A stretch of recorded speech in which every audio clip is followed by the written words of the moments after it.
Glória, glória, glória, aleluia. Bendito seja o nome de Deus. Queria meditar para os irmãos, para vocês vivar o espírito de vocês um pouco, porque Jesus, quando ele estava ensinando com seus discípulos, ele dizia assim: nos fins dos tempos surgirão falsos profetas, e entre Cristo, falando em meu nome. Mas se for possível, não acompanhar ele, não sair nem um terreiro para fora para acompanhar esse tipo de pessoas. Então ele diz assim: por que existe falso profeta e entre Cristo falando em nome de Jesus?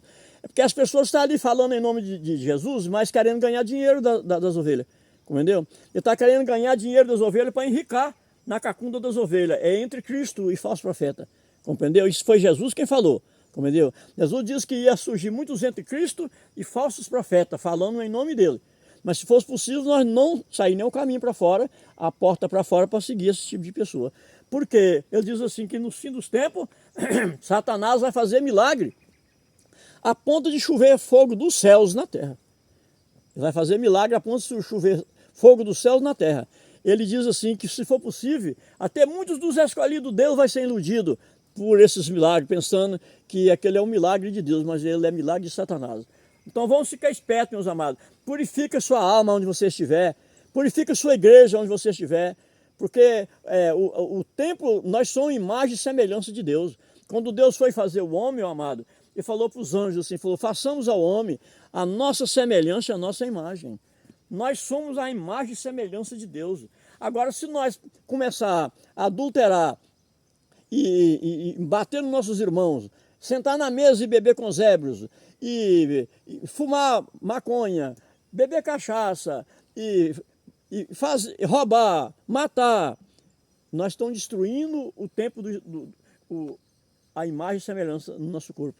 Aí nós não fica sendo imagem e semelhança, nós fica sendo a imagem das trevas, não a imagem da luz, compreendeu? Então Deus falou: façamos ao homem a nossa semelhança e imagem, e a nossa imagem. Para nós conservar a imagem de Deus em nosso corpo e nossa alma, nós temos que passar a fazer o bem, meus amados. Vamos passar a fazer caridade. Você pode ser bilionário de rico, se você passar a fazer caridade, você vai ser justificado para Deus. Sabe por quê? Que eu vou contar para vocês. A Bíblia diz que Jesus pregava nos desertos. Tinha um moço por nome de Ezequiel.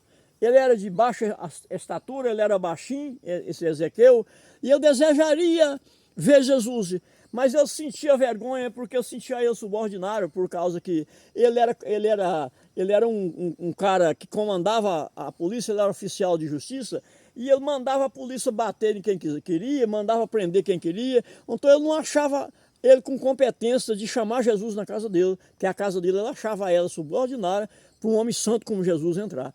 Ele foi para a beira da estrada e tinha uma figueira na beira da estrada.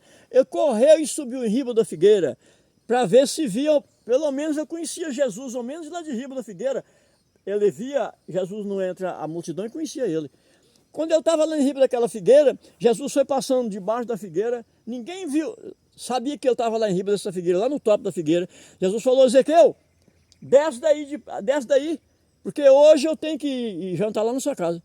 Ele assustou com aquilo que Jesus falou e desceu depressa, sabe, naquela maior alegria. Ele não pensava nunca que Jesus ia chamar ele para poder descer, para poder ir para a casa dele, nunca. Porque ele não chamava porque ele tinha vergonha, compreendeu? Quando ele chegou na casa dele, Jesus diz assim, ele diz para Jesus: Senhor, repartirei a metade dos meus bens com os pobres. E se eu tiver defraudado mais alguém, restituirei o quadruplo, Senhor. Jesus olhou assim para a multidão e falou assim: é verdade, esse também é filho de Abraão. Este também é filho de Abraão. Em verdade, hoje a salvação entrou nesta casa. O Filho do Homem veio para buscar o que estava perdido. Está vendo? O Filho do Homem veio para buscar o que estava perdido. Ele era um pagão, aquele homem. Ele era um pagão. Como ele desejaria ver Jesus e ele prometeu a Jesus de socorrer os pobres, ele participou da metade da riqueza dele, que ele não precisava mais de que aquilo, e ainda participou do reino de Deus, meus amados. Ele era bilionário, fala que aquele homem era bilionário de rico, mas ele ainda participou também da glória de Deus. Faça como Ezequiel, meus amados. Volte para ele de verdade, faz como Ezequiel, passa a fazer caridade. Você ir lá na igreja não é que você está fazendo caridade, não, compreendeu? Você tem que zelar da igreja do seu corpo, viu? Tem piedade da sua alma, meu amado. Paulo diz que nós somos dois membros num só. A carne briga contra o espírito briga contra a carne. A carne quer pecar e o espírito não quer. Você tem que se amarrar com a sua carne para que ela não vença o seu espírito. Então, aonde você estiver, você se purifica uma igreja santa de Deus a ponto que quando a trombeta tocar, o anjo de Deus só chega e te veste com uma veste branca e te manda onde está o profeta Abraão, até que Deus julgue o resto das nações. Amém? Ó, meu amado, seja uma pessoa que tem sabedoria. Como você busca sabedoria? Pedindo Deus sabedoria. Porque o rei Salomão, quando ele entrou no trono, ele era um pouco novo. Deus apareceu para ele em visão e falou: Salomão, pede o que você quereis, para você governar Israel. Aí falou: Senhor, o que eu quero é sabedoria, Senhor. Me dá sabedoria. Aí Deus falou assim: Salomão, porque você me pediu sabedoria, não pediu ouro, nem prata, e nem outras coisas de riqueza. Salomão, você vai ser o rei mais sábio que vai existir em Israel, dentro de Israel.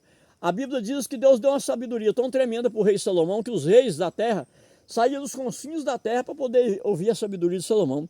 Fala que Salomão tinha uma sabedoria tão imensa que nenhum rei surgiu com a sabedoria que Salomão tinha. E eles ficavam admirados e ia visitar ele. Nenhum rei era contra ele. Todos os reis se tornaram amigos dele, porque Deus fez e eles abriram o coração para Salomão. Amém? Então pede Deus sabedoria, meu amado. Não é você ir lá na igreja para poder segmentar a humilhação de pastor e esse te pegar R$1.000 lá para orar por você, não. Porque Jesus diz que de graça vos ganhou, de graça vos dais. Quando ele mandou 72 discípulos para ensinar, referiu o poder deles para curar os enfermos, expulsar os demônios. Ele falou: não carregai dinheiro na vossa bolsa e nem mochila. Com a sandália que vós for, vós voltará, com o próprio terno de roupa. E a casa que vos chegar e disser: a paz do Senhor esteja nessa casa. Se ele aceitar a minha paz, come e bebe ali. Se não aceitar, sai e bana até a poeira da tua sandália. Em testemunho contra aquela casa, que a minha paz voltará para vós. Mas ele diz: mas de graça vos ganhou, de graça vos dá. Então hoje para você receber um milagre lá na igreja lá, você tem que fazer um voto, soltar R$1.000 ou R$500 ou R$100 para o pastor. Ele está cobrando de você, ele não é pastor de Deus. Ele está ocupando a função do falso profeta. Como Jesus falou: fala no nome de Jesus, mas se for possível nós não seguir aquele tipo de pessoa. Fala no nome de Jesus, mas não é de Jesus. Porque Jesus não cobrava dízimo de ninguém, Jesus dava dízimo para o pessoal. Porque quando ele orava com o povo no deserto 5, 10 dias, ele falava: não posso despedir desse povo sem dar eles o alimento. Compreendeu? Então ele benzia o pão ali, dava o alimento para eles, dava eles uma cesta cada um deles, e eles saía todo mundo alegre. Em vez de ele deixar um dízimo para Jesus, que Jesus fez milagre para eles no deserto, pregou para eles, não. Jesus é que dava a eles o dízimo. Amém? Segue a pegada de Jesus, porque ninguém entra no reino do céu a não ser por Jesus Cristo. Amém? Ninguém entra a não ser por Jesus. Segue a pegada de Jesus, não segue do falso profeta. Porque é muito fácil você conhecer o falso profeta.